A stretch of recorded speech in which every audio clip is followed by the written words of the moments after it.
ఆదికాండము 9వ అధ్యాయము. మరియు దేవుడు నోవహును అతని కుమారులను ఆశీర్వదించి, మీరు ఫలించి అభివృద్ధి పొంది భూమిని నింపుడి. మీ భయమును మీ బెదరును అడవి జంతువులన్నిటికీ, ఆకాశ పక్షులన్నిటికీ, నేల మీద ప్రాకు ప్రతి పురుగుకును, సముద్రపు చేపలన్నిటికీ కలుగును. అవి మీ చేతికి అప్పగింపబడి ఉన్నవి. ప్రాణము గల సమస్త చరములు మీకు ఆహారమగును. పచ్చని కూర మొక్కలనిచ్చినట్లు వాటిని మీకిచ్చియున్నాను. అయినను మాంసమును దాని రక్తముతో మీరు తినకూడదు. రక్తమే దాని ప్రాణము. మరియు మీకు ప్రాణమైన మీ రక్తమును గూర్చి విచారణ చేయుదును. దాని గూర్చి ప్రతి జంతువును, నరులను విచారణ చేయుదును. ప్రతి నరుని ప్రాణమును గూర్చి వాని సహోదరుని విచారణ చేయుదును. నరుని రక్తము చిందించు వాని రక్తము నరుని వలననే చిందింపబడును. ఏలయనగా దేవుడు తన స్వరూపమందు నరుని చేసెను. మీరు ఫలించి అభివృద్ధి నొందుడి. మీరు భూమి మీద సమృద్ధిగా సంతానము కని విస్తరించుడని వారితో చెప్పెను.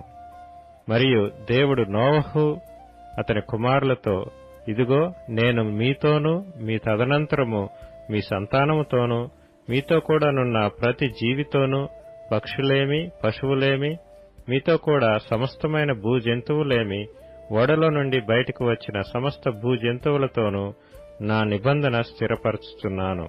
నేను మీతో నా నిబంధన స్థిరపరచుదును. సమస్త శరీరులు ప్రవాహ జలముల వలన ఇకను లయపరచబడరు. భూమిని నాశనం చేయుటకు ఇకను జల ప్రవాహము కలగదని పలికెను.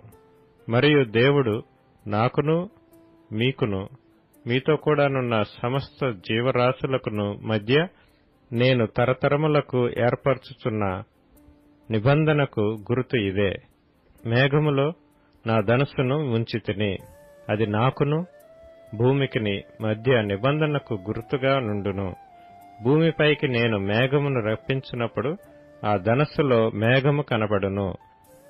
అప్పుడు నాకును మీకును సమస్త జీవరాశులకును మధ్యనున్న నా నిబంధన జ్ఞాపకము చేసుకొందును.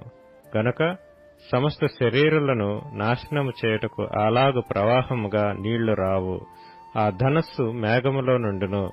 నేను దాని చూచి దేవునికిని భూమి మీదనున్న సమస్త శరీరులలో ప్రాణము గల ప్రతి దానికిని మధ్యనున్న నిత్య నిబంధనను జ్ఞాపకం చేసుకొందునెను. మరియు దేవుడు నాకును భూమి మీదనున్న సమస్త శరీరులకును మధ్య నేను స్థిరపరచిన నిబంధనకు గుర్తు ఇదే అని నోవహుతో చెప్పెను. ఓడలో నుండి వచ్చిన నోవహు కుమారులు షేము, హాము, యాపెతను వారు. హాము కనానుకు తండ్రి. ఈ ముగ్గురు నోవహు కుమారులు. వీరి సంతానము భూమి అందంతటా వ్యాపించెను. నోవహు వ్యవసాయము చేయనారంభించి ద్రాక్ష తోట వేసెను. పిమ్మట ద్రాక్షారసము త్రాగి మత్తుడై తన గుడారములో వస్త్రహీనుడుగా నుండెను. అప్పుడు కనానుకు తండ్రి అయిన హాము తన తండ్రి వస్త్రహీనుడై ఉండుట చూచి బయటనున్న తన ఇద్దరు సహోదరులకు ఆ సంగతి తెలిపెను. అప్పుడు షేమును, యాపెతును వస్త్రమొకటి తీసుకుని తమ ఇద్దరి భుజముల మీద వేసుకుని వెనుకకు నడిచి వెళ్లి తమ తండ్రి దిశములను కప్పిరి.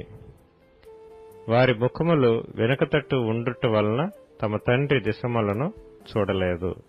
అప్పుడు నోవహు మత్తు నుండి మేలుకొని తన చిన్న కుమారుడు చేసిన దాన్ని తెలుసుకుని కనాను శపింపబడినవాడై తన సహోదరులకు దాసానుదాసుడగును అనెను.